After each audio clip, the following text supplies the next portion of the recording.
Welcome. This video is going to either introduce U substitution or possibly act as a review for you. I've got a set of problems that I've just created that I'll go through in this demonstration. U substitution is a really useful integration method that comes up even within other integration methods that you will come to learn. Oftentimes its purpose is twofold, either to convert your integrand into a fundamental function. And so in my previous video about fundamental integrals, it talked about how, for example, in problem 1 here, we should know what the integral of e to the x is, but that's not the problem that we're faced with in this particular example. We have 3x in the power. And if only that were like an e to the x form, it would make this much easier. And so U substitution can be used in order to put it into a fundamental integral form. Alternatively, as an example 2 here, you may use U substitution when you see that letting U be one term, a part of the derivative of that term exists in the rest of the remaining function. So if that phrasing doesn't quite make sense, I'll re-say it as I work through number 2 when I get there. But let me just start applying it so you see how it works. So number 1 here, I don't like that 3x power. I want to change it so that it's just a single variable. So I'm going to say let u be 3x, which means that's going to become e to the u. But I need to know what to sub in for dx too.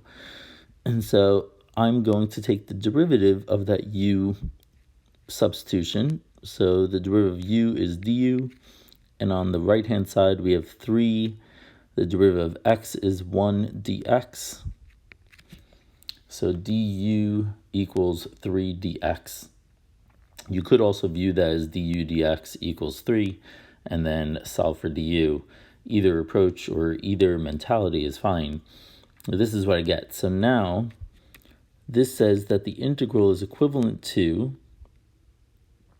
let's see, the e stays the same, the 3x becomes u. The dx, using what I have below the long equal sign, is going to be 1/3 du. So we can pull that constant of 1/3 out. And we want the integral of e to the u du, which is a fundamental integral. And we know that that is going to be e to the u plus c. All that remains is to convert this from an answer in terms of u to an answer in terms of x, because that was the original variable of our integral. And we recall that u is 3x, which again is above the equal sign on the left side there. So our final answer is 1/3 e to the 3x power plus c. And that's how you apply it. You do need both parts. What I mean is you do need to know what u is, and you need to use that u equation in order to solve for du. Let's take a look at number 2 here and continue getting some practice or refresher with it. So in number 2, I see that I have a quadratic in x squared plus 4 and have a line in just x on the outside. The derivative of a quadratic gives me a line. So I'm going to let u be the x squared plus 4. And that means that du is going to be 2x dx. Now I'm going to start substituting in. And so in the square root, the x squared plus 4 becomes u. So I'm going to have the square root of u. And that leaves me with an x dx to substitute in for. And using the du equation, if I divide by 2, I see that x dx is going to be 1/2 du. And I'm going to rewrite this by pulling out the 1/2 and writing root u as u to the 1/2 power du. And now I have a fundamental integral. This is a polynomial where the power is 1/2. So using the power rule for integration, we have 1/2 remains. We're going to increase the power by 1, so 1/2 plus 1 becomes 1.5 or 3/2. We're going to divide by that new power, and then you add on the constant. And we could start simplifying here. So dividing by 3/2 is the same as multiplying by 2/3. So 1/2 times 2/3 becomes 1/3. We have u to 3/2 plus c. And again, finally, we want to convert that u back in terms of x. So we have 1/3 x squared plus 4 to the 3/2 power plus c. If you wanted to check any of these integrals, take the derivative and see if it gives you back what you had, what you took the integral of. So for example, in number 1, the derivative of e to the 3x is 3e to the 3x. When you multiply that by the 1/3 constant up front, the 3 and the 1/3 cancel out, and you get just e to the 3x. And the derivative of the constant c is 0, so that disappears. But e to the 3x is what we originally took the integral of. You could also take the derivative of our answer in number 2, and you'll see that you get the integrand back. Let's move on to problem 3 here. The integral of tangent is one of the fundamental integrals I had listed, but if you weren't sure where that answer came from, we're going to go ahead and derive it here. So the trick is to remember that tangent is sine over cosine.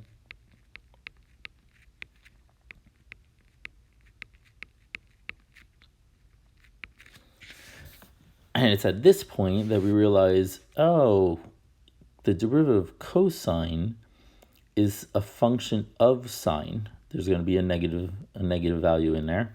But because the derivative of one function gives me the remaining function, I'm going to make use of U substitution here, where I'm going to let u be the denominator, the cosine of x, which means that du is negative sine of x dx.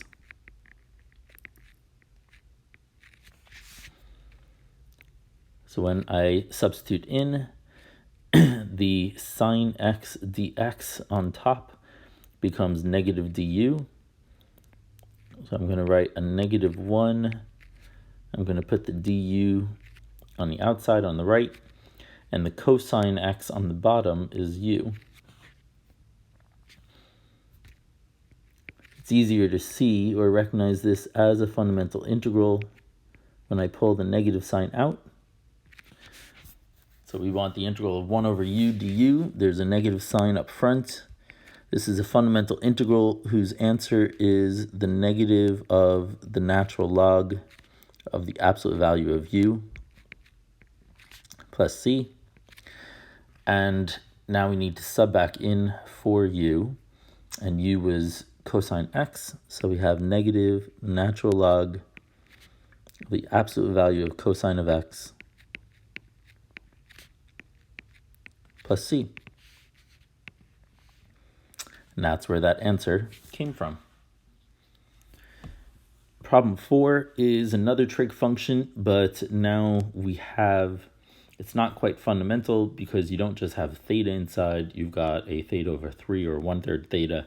If only that were something like just theta or just x or just u for us, that would be viewed as a fundamental integral. So I'm going to, because theta over 3 is linear, I know its derivative is constant, which won't cause me a problem. So I'm going to let u be theta over 3, which gives me du is 1/3 d theta. When I start substituting in, I see that the cosine function is going to be evaluated at u now, because again, u is theta over 3. And the d theta, solving for that using the second equation, the one below the equal sign, is going to be 3 du. And if I pull the 3 out,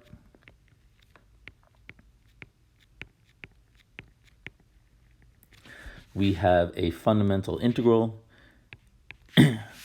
whose answer is sine of u plus c. And don't forget that there was a 3 up front. Now we need to substitute back in for u. So that's going to be 3 times sine of theta over 3 plus our constant c. And finally, I have one more example just to practice some more. You could have some function that's somewhat ugly like this one, but in this case, what's advantageous is to recognize that the numerator is related to the derivative of the denominator. In fact, it is exactly the derivative of the denominator. So I'm going to make use of that fact, and I'm going to let u be the bottom. So u is x cubed minus 1/2 x squared plus 2x minus 5. And that is going to give me that du is 3x squared minus x plus 2 dx. When I start substituting, I realize that u is the bottom, so I'm going to put u on the bottom.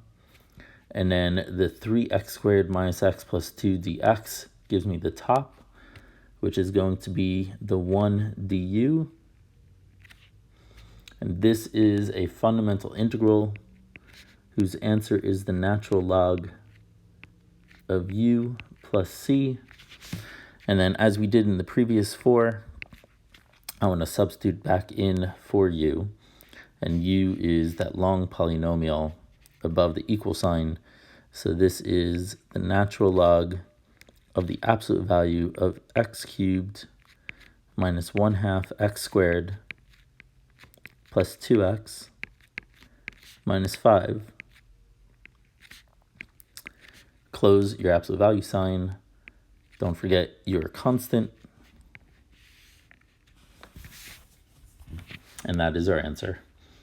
I hope this was a good review or refresher, or was sufficient for you to learn how and when to apply U substitution. Just to briefly summarize, it tends to be recognizable to use in a couple of cases. One is where you want to convert the integrand into a fundamental integral, like we did in problems 1, 4, and 5.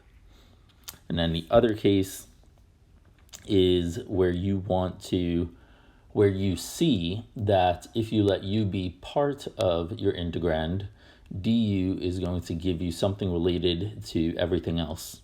And we made use of that in problems 2, 3, and 5. And so those are two scenarios that you'd be looking for in order to recognize whether U substitution may work.